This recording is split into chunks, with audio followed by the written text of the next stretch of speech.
Hey, it's JL, the anti-guru. And today I want to talk about capitalism and why you should be a capitalist. The first thing, there's a difference between being a capitalist. We live in a capitalist country, which means that, the acquisition of wealth is sometimes the driving force in most, if not all, of our lives. But many of us are simply consumers, because a capitalist is, now who is a capitalist? One definition, a capitalist are people. Hey, Robin, appreciate you coming on. Capitalists are people who have disconnected work from money. And what that means is they get paid for very little effort or for previous work that they completed. One of the big distinctions between a capitalist and a consumer is capitalists buy time, consumers sell time. Now let me go into that a little deeper. A capitalist is the person who owns a business, the person who's paying for the time to create the income that they want to have. Consumers sell time. The most common consumer out there is people who work. Because what you're doing is you're selling your time for their money. Nothing wrong with that, because as you've heard me say many times before, I don't have a problem with anyone who works a job. If you make a good living at what you do and you're passionate about it, you love your work, nothing wrong with it. But I've also said this, there's a limit, there's a cap to how much money you can make, And also, as a consumer, as a worker, you're under a system of control, whether you realize it or not. And that control is subtle. The control is they tell you when to come to work. They tell you when you can take a break. They tell you sometimes what you can wear if you have to wear a uniform. Orlando, appreciate you coming on today. We're talking about capitalism and being a capitalist. Another thing that a job does for you is the most important thing. They determine how much you make. And some people say, well, if I do a good job, I'll get a valuation. Teresa, appreciate you coming on. But here's the thing, when you get evaluated, you don't decide how much money you make. You don't decide what kind of raise you get. Because I'm going to tell you a story that happened to me one time. I've told this story before. I was working for a gym, and I was that go-to guy. I never missed a day of work. Appreciate the likes. In fact, for the last 7 years up to that point, I had worked at this place 3 years, but 4 years previous, I had perfect attendance. Now, I want to point out the fact that I didn't even have a car at that time. I was riding the bus. I was walking. Somebody kindly donated a bike to me, so I started riding a bike, but I never missed a day of work. So here is my yearly evaluation coming up. And my manager, she's excited. She's like, Joe, because some people call me Joe. Not everybody calls me JL. But she's like, Joe, I got you this great raise. So I'm excited because she's excited. And I'm like, okay. Well, and she said, yeah, you've been a good worker. We appreciate you, yada, yada, yada, yada. And then she said, okay, I got you this great raise. You want to guess how much it was? I'm going to tell you. It was 18 cents. 18 cents. Thank you. What am I going to do with 18 cents? And I'm sure many of you have had stories like that where you've been a good worker. You've been, you come in early, you stay late, you do all that's requested of you and then some. And here it's time for them to show their appreciation for that dedication and that hard work. And you get a slap in the face like 18 cents or 25 cents or something like that. Those kind of raises get sucked up in taxes. But that's my little rant, and that's my little story about working a job, because again, I don't want to make it sound like I don't appreciate people who work a job. I just don't like doing it. I like being in control. But here's the thing. So who are capitalists? Capitalists are people who, first, they buy time. Second, they disconnect work from time and from money. And they get paid from work, little effort, little work, or work that they've already done. So who it actually is that? It's the business owner. A real estate developer would be one. Stock day traders. affiliate marketers, digital marketers, network marketers, and investors of any kind. All of those people are capitalists because they create something and they eventually end employing people and paying people for their time. So how do you become a capitalist? Okay, it's not really hard. And there's 6 things that you need to try to do. Number 1, you need to open a business.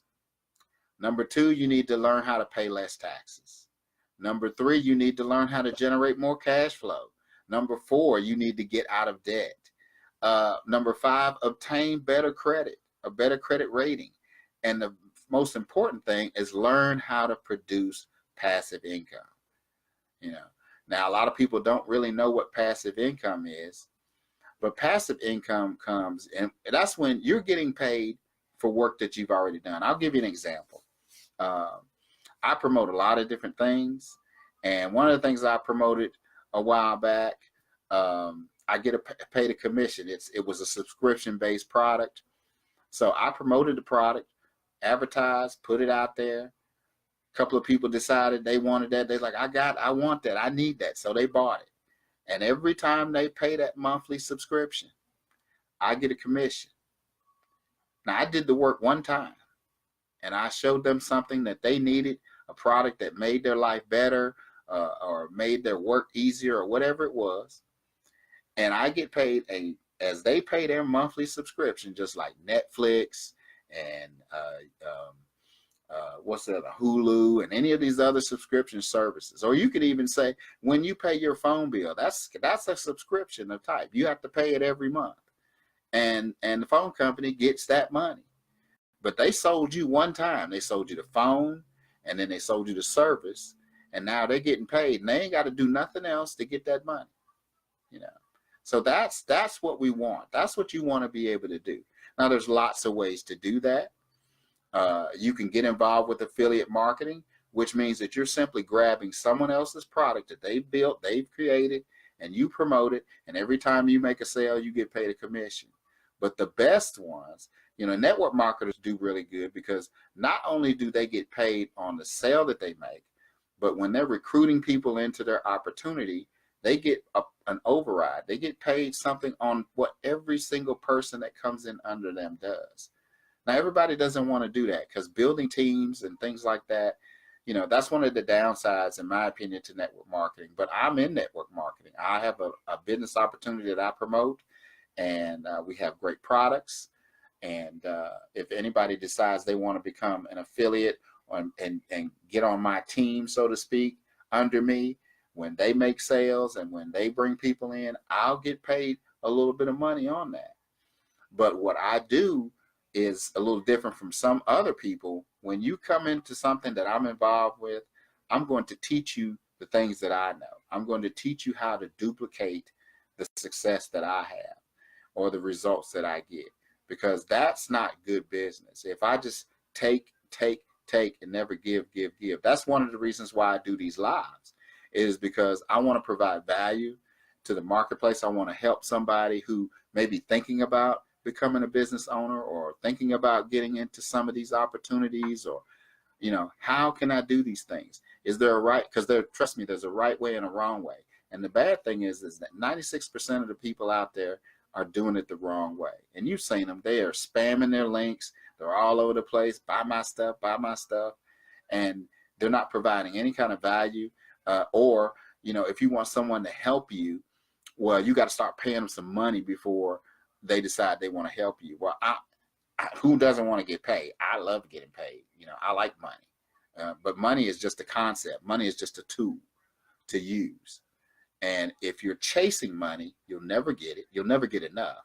You'll always be chasing it. And if you're working a job and you think that you're going to create wealth by working for someone else, that'll never happen.